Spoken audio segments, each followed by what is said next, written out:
Hello, calculus students. Welcome to another online lesson.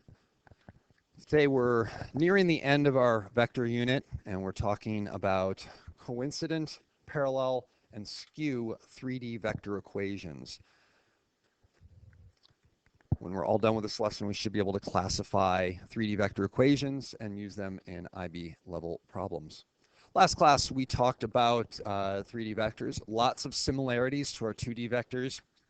Specifically, we've got our directional vector, which is very helpful for angles and things like that when we're talking about vectors as lines. And then we have this vector, which is, again, a defined point. In a word problem, it's often the starting point, but if it's just a line in space, it can be any point on the line.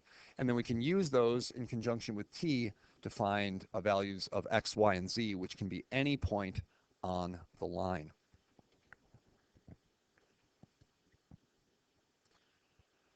For our terms of notation, we're going to look at some old vocabulary and try to associate it with our new concepts. If lines are parallel, we know that they are going in the same direction. Well, if I were to slide them right next to each other and try to find the angle between those lines, what angle would that be? And again, you can pause this whole slide and see if you can answer these questions on your own and see if your answers would match up with mine. So again, the angle between them, it should be nothing. There should be no angle between them. They should be right on top of each other if we take those vectors and try to make an angle from that. Or theoretically, you could have 180 degrees if they're going in the opposite direction. So 0 or 180 degrees. So what else do we know about parallel lines and vectors? Well, vectors written as parallel lines will have a directional vector or velocity vector that has some scalar. So if you have x, y, and z components for line 1, and then you have x, y, and z components for line 2, there should be some scalar that you can multiply by 1 to make it equal the other. And then should they have any points in common if they're parallel lines? Well, if they're parallel lines, they go in the same direction, but they never intersect, so they will have no like values as far as their ordered triples go. Now, the x and the y could be the same, the y and the z could be the same, but you cannot have an x, y, and z all be the same and still be parallel. Intersecting. Intersecting is the opposite. Intersecting lines do have exactly one x, y, and z ordered triple that is exactly the same on both. It can't have more than one. If it has more than one, that means that they're actually on top of each other and they're really just the same line. How do we find the angle between intersecting lines?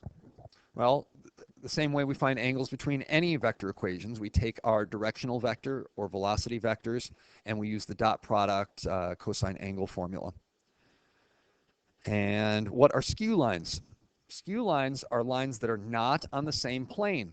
Back in your algebra and geometry classes, you mostly studied planar geometry, meaning there's a flat surface, and if you draw lines on a flat surface, you basically have three options. You've got lines that intersect, you've got lines that are parallel, and you've got lines that are what we call coincidental or coincident, meaning that they are right on top of each other. They're essentially the same line.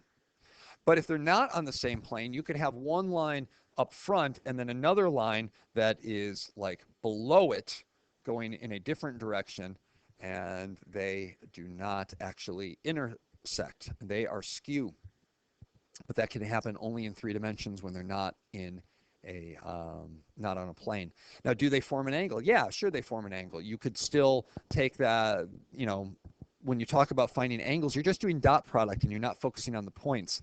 They don't even need to intersect in order to find an angle. So they will have an angle, but they won't have any like ordered triples. No x, y, z values that are all the same on both of those lines. Again, they could have an x and a y or an x and a z, but they will not have any others that are all three the same. And then finally, coincidental lines, I just defined that. Those are lines that are essentially collinear, lines that are on top of each other, lines that are defined maybe differently. Maybe they have parallel vectors, but they contain the same points or define the same set of points that form the line. All right, 2 examples, and they're pretty big ones. Line 1 has the following parametric equations. Line 2 has some others, and we want to show that they are parallel. So first things first, I'm going to rewrite the lines in their component form. So I've got an x, y, and z for line 1, which I'm writing in green. And to start off with, we have a position, which is -1, 1, and 1. And then they're using a scalar of s, and the coefficients of s will form the directional or velocity vector. And so that is line 1. In red, I will do line 2.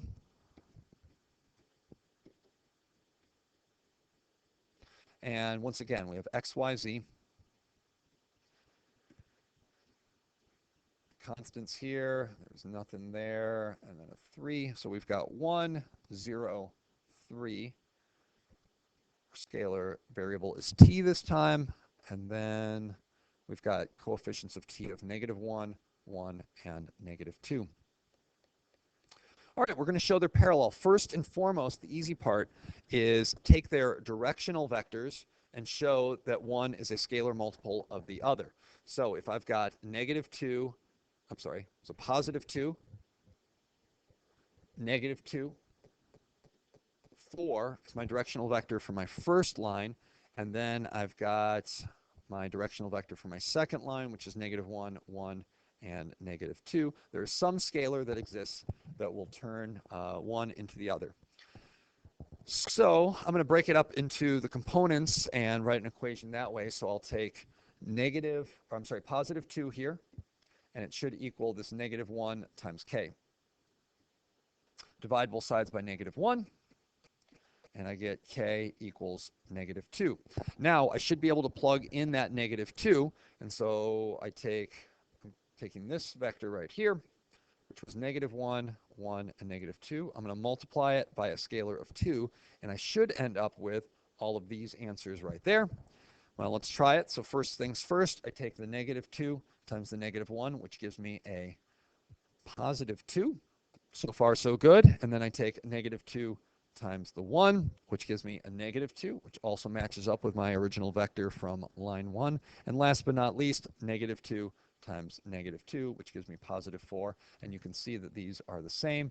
Therefore, the directional vectors are, in fact, parallel. But that's only part of the definition of parallel lines. The other thing we need to be concerned about is, are there any points that are the same? And really, if they're going in the same direction, you've only got two options. Either they're parallel or they're coincidental, which means every point's the same. So it doesn't even matter which point you pick. And I see a point right here that I'm going to start with. This point right here, -1, 1, 1, is on line 1. I'm going to check to see if it's also on line 2. If it is, then they're not parallel, they're coincidental. They're right on top of each other. And so an easy way to do that is I'm going to take just the x value here, the x value of -1, and I'm going to plug it into this x right here. So I've got -1 equals 1 minus t, which again is just this sort of parametric equation here for x. And I'm going to solve for t.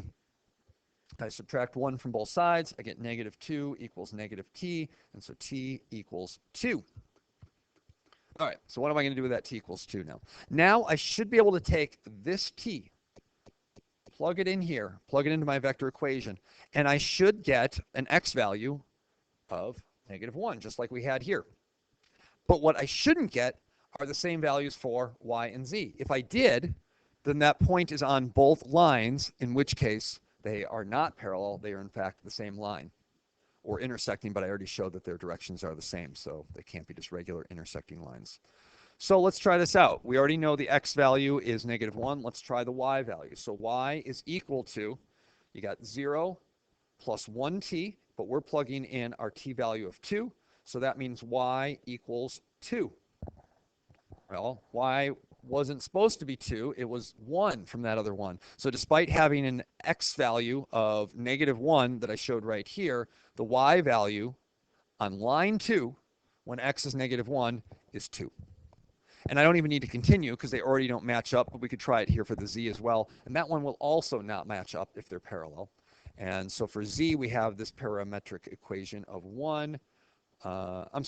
of 3, again using this one here, 3 plus -2t. And t we said is 2. 2 times -2 is -4, plus 3 gets me a -1. And despite Also being 1, this one was not negative. And again, we can see that this ordered triple, or position vector here that I'm about to write, which was -1, same x value as the point from line 1, but totally different y and z values because we had, I'm sorry, they were 2 and -1. Not the same point. They don't share any points in common, so they are, in fact, parallel. To recap what we did here, for parallel lines, they have to have two things. They need to, first and foremost, have parallel directional vectors. We showed that all the way over here. And then we checked to make sure that none of the lines were the same. I'm sorry, none of the points were the same. We picked one point at random that was already defined on line 1, solved for the x of line 2. Once we got the t value for that, we plugged it in to find out what the y and z's would be when x equals -1, and we found that it was not the same x, y, or z values from the other one, or specifically y and z values. All right, one more problem, but it's got a couple parts. It's going to be even a little bit more advanced than the last one. And this time we're given 3 different equations. And for part A, I'm going to do one part at a time and then probably have to erase the board due to space. I want to show that line 2 and 3 intersect and then find the angle between them. All right, so if they intersect, that means that their x's should be the same when they intersect, their y should be the same when they intersect, and their z's. Again, intersecting lines, when they cross, they're going to hit at a point, and that point will have the same x, y, and z value for both lines. So I'm just going to start off, again, we're looking at line 2 and line 3, and I'm going to set their x's equal to each other. And so I've got an x for the first one, which is 1 minus t, and I'm going to set that equal to the x from the third one, which is 1 plus 2u. Now you'll notice, unfortunately, 2 variables. So I'm going to need a system of equations. And so I will also set together their y's. I could do their z's as well, but I really like these y values because this one has t already isolated. So from line 2, I've got my y parameter of t equals -1 minus u. System of equations, lots of ways to solve it. Some of our favorite ways include substitution or elimination. Both of those are awesome right here because I could eliminate by canceling out the t's by adding these together, or I could substitute because t's already alone in our red equation. So it really doesn't matter. I guess I'm just going to do elimination. Seems to be pretty much set up and ready to go. So I add these together. The t's cancel out. I've got 1. The 1 and the -1 cancel out. 2u minus u just becomes a single u, so u equals 1. That couldn't have been any easier. All right, so I now know that u equals 1. And I'm going to find out what t is as well. So if I plug in, maybe back here, I'm going to plug in my u value. So I'll have 1 minus t. Maybe I should use the second one, but I guess I've already started. So I've got 1 plus 2 times u, which is 1. And so that becomes 3 on the right side. I've got 1 minus t, subtract 1. I get negative t equals 2, so t equals -2. Okay, if I did this work correct and they're intersecting, I should now be able to plug in this u value into all the u's that we've got here in this equation and find a point, an ordered triple. And then I should be able to plug this -2 into all the t's that we have in this equation. And I should be able to find that that's the exact same ordered triple, x, y, and z. So let's start off with the u's. For x, we should have x, and I'm doing line 3 right now. We should have 1 plus 2 times 1, which gives me 3. For my y, I should have -1 minus u, which is 1, which becomes -2.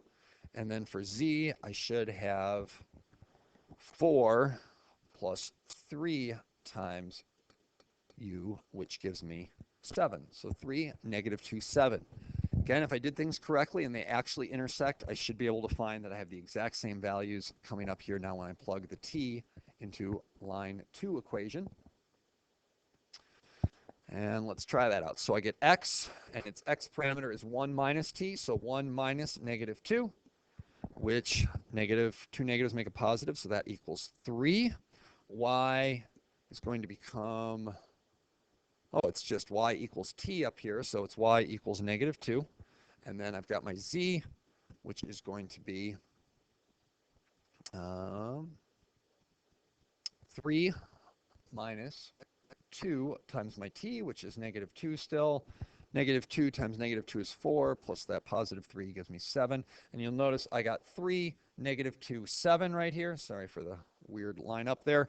And that is the exact same thing I had here, 3, negative 2, 7. So we know they intersect. I know which point they intersect at. And now it wants me to find the angle between them. Well, unfortunately, I can kiss all that work goodbye because it's not going to help me out with the second part. For the angle between them, all I'm concerned about is their directional vectors. And I think I'll probably just set this up, and then you guys can finish that one on your own. But for line 2, we would have a directional vector of, whoops, line 2. Oh, that's the worst 2 I've ever made. Let's try one more time. Line 2 is right here, and its directional vector is just the coefficients of t, which are negative 1, 1, and negative 2. For line 3, it has a directional vector of 2, negative 1, and 3. And we are going to do a dot product between those. Again, we're using the formula cosine of theta is equal to the dot product between these things. Dot product just says multiply straight across. So we start with our x's. Negative 1 times 2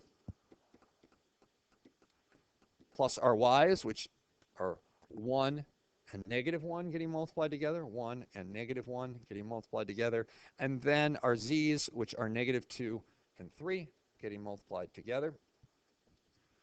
All over the magnitude, there's only 2 vectors, so there's only 2 magnitudes. Sometimes we get confused with the 3D vectors. We just take all of these components here, square each one, negative 1 squared plus positive 1 squared plus negative 2 squared. And then we do the same thing over here with our 2 squared, our negative 1 squared, and our 3 squared.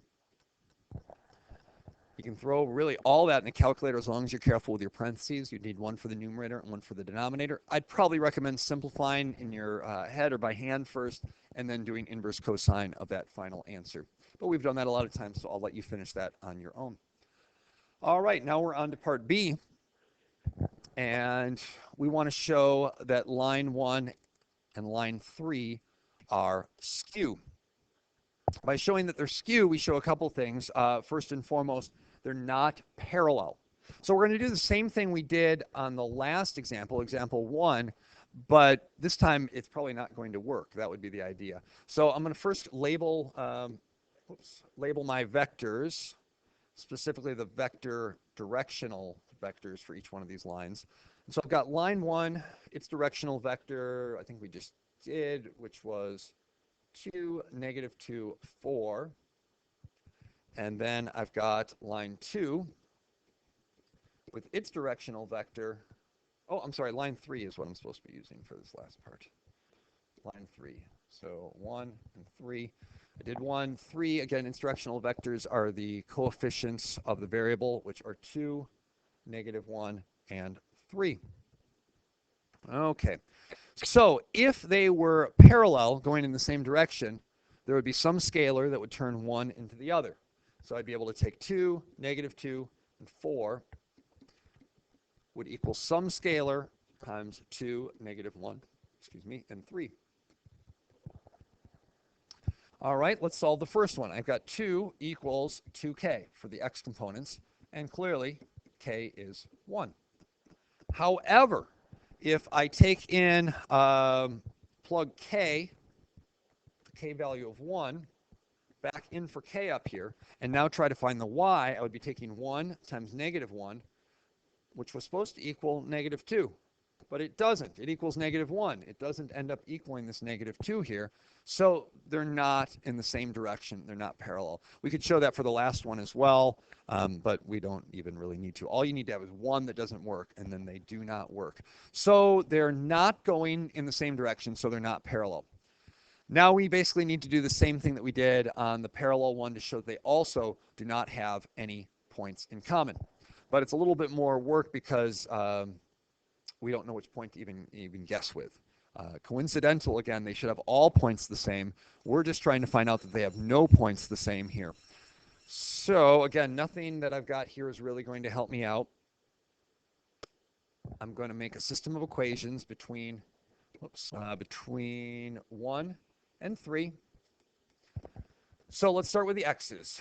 1 and 3. I've got -1 plus 2s equals 1 plus 2u. Two variables, so I need to write another equation. Take a quick glance to see if any seem especially easy. I don't see anything jumping out at me, so I'll just go to the next ones, which are y. 1 minus 2s equals -1 minus u. Those are the y's. And so we're going to find out what u and s would be to make them have the same point. I'm going to do elimination here because I see the s's will cancel out nicely if I add together. Cancel. This also cancels, leaving me with 0 on the left side. On the right side, this cancels as well, and I get 2u minus u equals a single u, so u equals 0. All right, if I know that u equals 0, I'm going to use this equation right now and plug in 0 for u. So I have -1 plus 2s equals 1 plus 2 times 0. 2 times 0 is 0, plus 1 is 1 on the right side. Still have -1 plus 2s. Add 1 to both sides. 2s equals 2. Divide by 2, and I get s equals 1. So I've got s equals 1, u equals 0. And if I plug these in and I get the same ordered triple, then they would be intersecting lines. We already proved that they were not in the same direction. But if I plug them in and I don't get the exact same points, that means they're not in the same direction and they have no points in common, which means they are skew. So let's try it out. Let's go back to line 1 and plug in s values of 1. Line 1 has s values of 1. So for x, I would have -1 plus, and again, I'm right up here, -1 plus 2 times my s value of 1. 2 times 1 is 2, minus 1 gives me 1. So my x equals 1. My y is going to be 1 minus 2s, which is still 1. 1 minus 2 gives me -1. And then finally z, which is going to be 1 plus 4s. And our s is still 1, so that gives me 5. So I have this point 1, -1, 5. Now, when I solve here using my u in my line 3 equation, or parametric equations, line 3,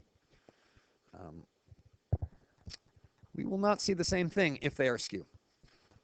So let's start off with x. I'm doing line 3. I've got x equals 1 plus 2 times u, which is 0. I love multiplying by 0, and I end up with 1. Oh, well, that's the same thing I had here. So far they're matching up. But again, remember, we solved a system involving x. We also solved a system involving y. And so let's check that one. I get -1 minus our u. Again, using this parametric right here. And our u is still 0. -1 minus nothing is -1. That's the same thing I got here. So far the same, but remember, when we solved our system, we were using u's and s's based on the parameters of x and y. So z would be the different one. And let's check out if it actually is different.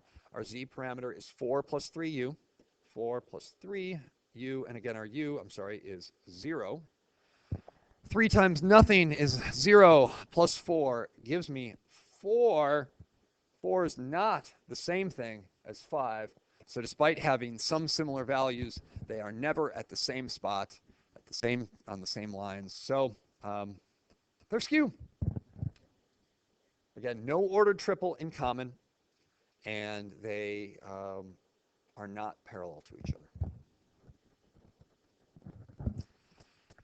I think the best way to describe these problems, ladies and gentlemen, is tedious. They just take some time, and you have to think and kind of remember what the definitions mean.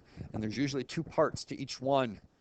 So I have given you problem 1 on page 340. Now that might not sound like a lot, but there are A, B, C parts to it. And you also are doing that sort of tedious math that I showed on the video today. And then I've got two other problems sort of from last class dealing with closest point, but this time closest point to a line, but this time we're using 3D vectors. So just to add a little bit more challenge. And again, if you can do those problems, you are in excellent shape. Sorry for the long video. I hope it helps. We will see you next time.